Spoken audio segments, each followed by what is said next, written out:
En Infinita 100.1 analizamos temas contingentes con la visión de la academia. Esto es Red Transformadora, una mirada diferente al día a día del país. Presentado por Santo Tomás, la red transformadora de Chile, comprometidos con los desafíos y el desarrollo de nuestro país. Hoy vamos a conversar con Alison Pastén, coordinadora de la carrera técnico-jurídico del Centro de Formación Técnica Santo Tomás en la sede de Santiago Centro, para hablar de la segregación de género de la industria minera chilena, cómo avanzamos hacia una mayor integración, diversidad y equidad en el sector. Alison, gracias por estar aquí, bienvenida. Buenas noches, Juan Manuel, muchas gracias por la invitación. Miremos un poquitito el contexto. Si uno mira durante buena parte del siglo XX, las mujeres prácticamente tenían prohibido, ¿no?, trabajar en las faenas mineras subterráneas, una norma que se derogó recién a mediados de la década de los 90. ¿Qué impacto tuvo esa prohibición en la cultura laboral minera actual? Tal como bien indican, hubo una prohibición a nivel legal desde el primer Código del Trabajo en 1931 de que las mujeres se desempeñaran en las faenas mineras. Había una visión androcéntrica, que la mujer debía estar relegada a labores domésticas, de educación, las labores de cuidado del hogar, y precisamente porque era mal visto, y precisamente también se asociaba a labores masculinas, la minería, a la fuerza, al trabajo físico, que se excluyó normativamente a la mujer hasta 1996, y lo más lamentable es que una situación que no se ha logrado revertir en su totalidad pese a la derogación de la norma. Ya, perfecto. Ahora, se hablaba incluso de supersticiones en algún momento, como que las mujeres traían mala suerte en las minas. Esa era una cuestión que era bien increíble. ¿Por qué estas creencias calaron tan hondo y aún cuesta desarraigarlas? Efectivamente, en la mayoría de las labores que hay predominio masculino se sustentaron en base a mitos. Lo mismo pasó, por ejemplo, en el sector portuario, que la mujer daba mala suerte precisamente si subía a un buque. Lo sucedía lo mismo en la minería. Decían que el mineral iba a escasear. Y era una forma de justificar, porque no había ningún otro argumento que la visión de imponer al hombre como claro, el punto, el eje central de una actividad, pero no había ningún otro argumento para excluir a la mujer.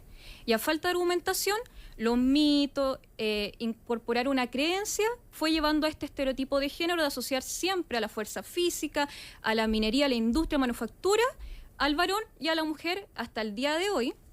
Si hacemos la estadística, siguen actividades de educación y salud, con un predominio de un 71,3% conforme a la última encuesta internacional de estadística. ¿Qué huella dejó la figura del Código del Trabajo? Estoy pensando en el Código del Trabajo de los años 30, ¿no?, de comienzo de los años 30, en la segregación laboral de género dentro del sector.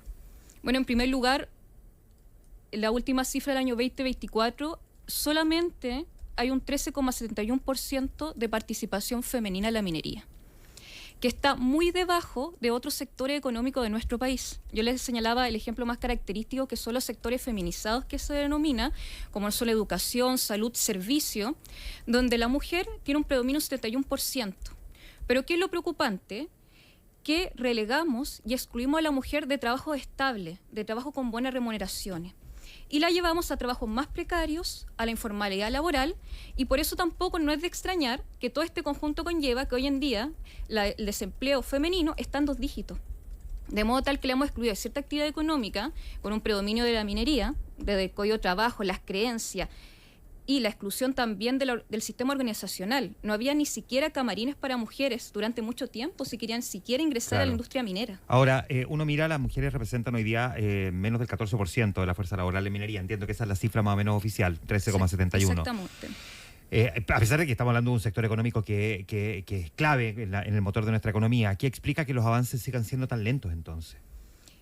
En primer lugar, el elemento de conciliar la vida familiar, personal y laboral sigue siendo una deuda pendiente en Chile. Las minerías muchas veces están alejadas de los centros urbanos, lo que conlleva que a la mujer, al tener más de una responsabilidad, no solo el trabajo remunerado, sino labores de cuidado, las labores del hogar, no puede conllevar todo ello si no tenemos políticas públicas en una normativa que efectivamente concilie todo. En segundo lugar, esta cultura androcéntrica de una visión del hombre implica que mujeres que quieren ingresar, que logran ingresar, muchas veces no se mantienen también en la industria minera porque no está precisamente este espacio organizacional que ella se llega a sentir cómoda, valorada por sus pares, y muchas veces tiene esta sensación de tener que hacer un doble esfuerzo para lograr lo mismo, y esto se ve precisamente en los altos cargos en la minería. Hay algún como, va a ser un poco ciútico, ¿no?, pero como una especie de techo de vidrio, techo de cristal. El techo de cristal. ¿Y cómo se rompe ese techo?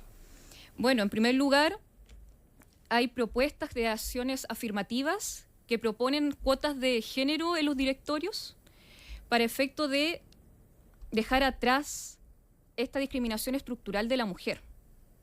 A través de un impulso, a través de cuotas, pero no solamente falta un factor de cuota de género, que es una medida exactamente valorable, pero si no vamos de un cambio cultural, de incentivar carreras, por ejemplo, STEM, de las ciencias también, de ingeniería, desde los establecimientos educacionales, desde la enseñanza básica, para generar todo este cambio, no bastaría con una norma. Hay un tema cultural, de idiosincrasia chilena.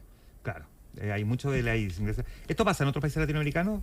¿Es más o menos equivalente? En Latinoamérica, en general, es baja la participación de la mujer en minería, porque precisamente es una cultura latina que ha dado un énfasis a las labores de cuidado de la mujer. Y en el caso de la minería en otros países, estoy pensando, no sé, en Canadá, por ejemplo.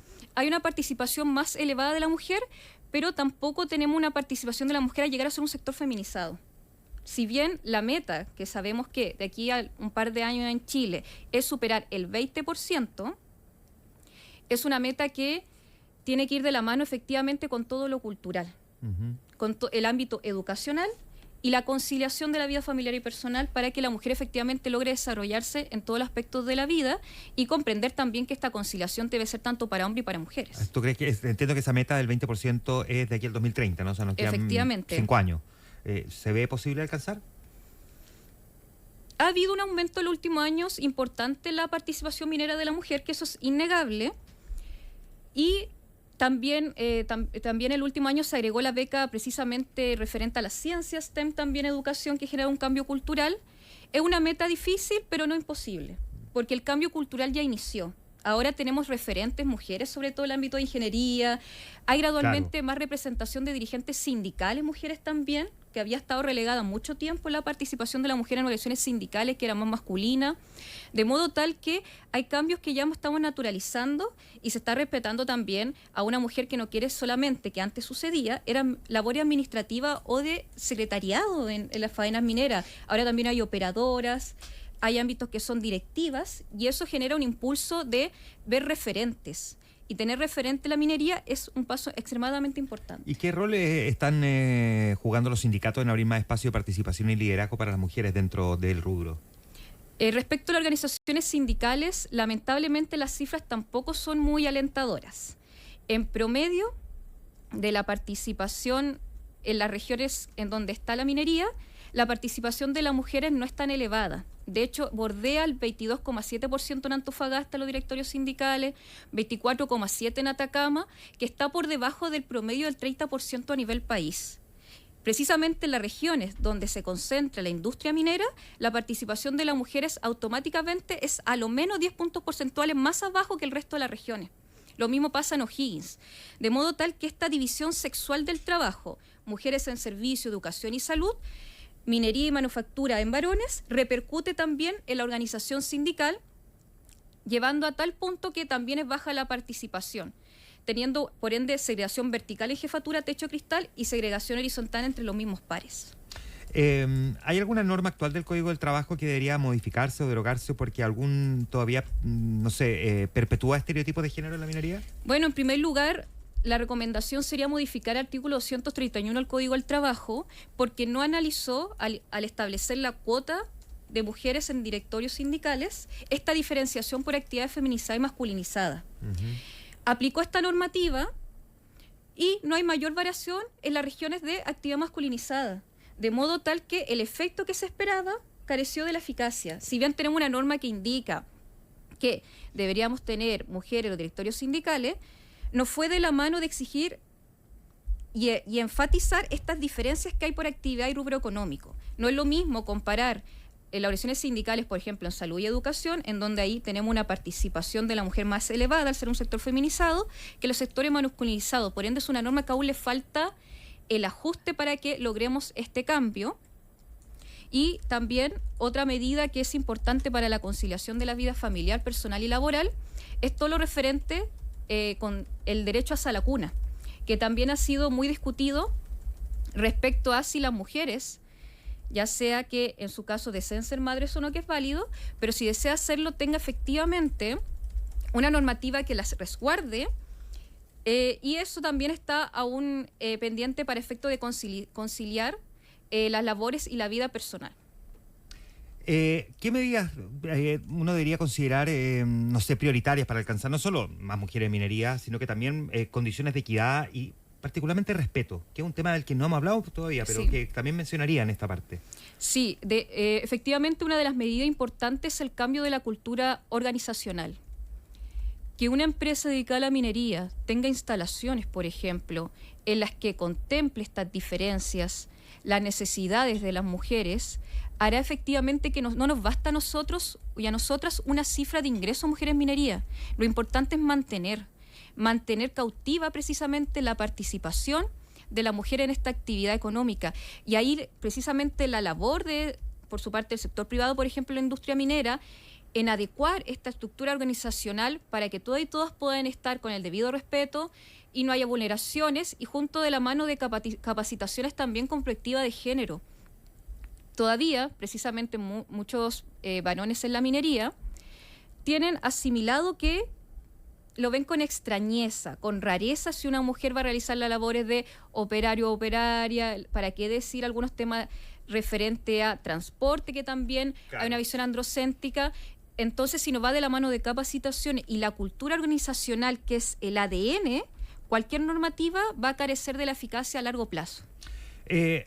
¿Cuánto, voy a seguir esta misma línea argumental, cuánto podría influir, por lo tanto, ya que alguien argumente que la falta de conciliación laboral, personal y familiar, por ejemplo, turnos extensos, afecten también la baja participación femenina, que algunos esgriman este tipo de argumentación? Exactamente. De hecho, desde los inicios se señalaba por qué la mujer debía excluir, como bien indica usted, Juan Manuel, que al ver jornadas tan extensas y la mujer, su rol debía ser efectivamente los cuidados de las y los niños, no debían estar en la industria minera.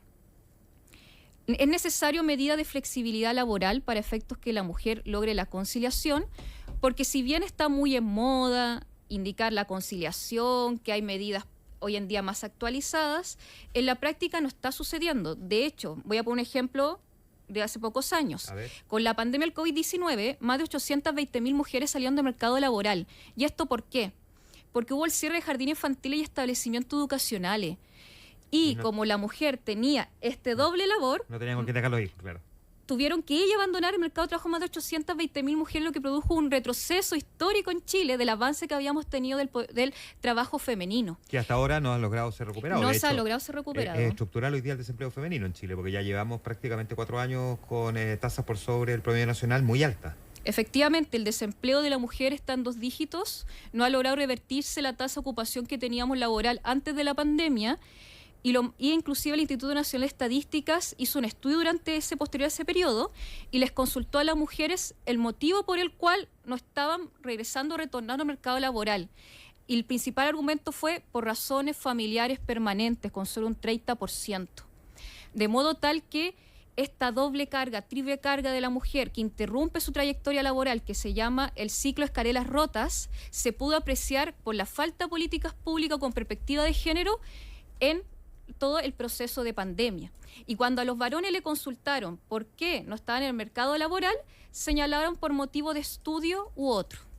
Y ahí podemos ver todavía los estereotipos, los roles de género presentes en nuestra sociedad chilena, y que la normativa nacional aún no aplica normativa entendiendo esta diferenciación y aplicando acciones afirmativas para efecto de eliminar esta desigualdad estructural que aún repercute en la mujer y la ha perjudicado en su trayectoria laboral. Tenemos baja cantidad de mujeres en cargo de jefatura a nivel país y, a su vez, baja cantidad de participación de mujeres en las dirigencias sindicales, donde el cargo que más predomina cuando una vez está en los directorios es el cargo de secretaria a nivel país.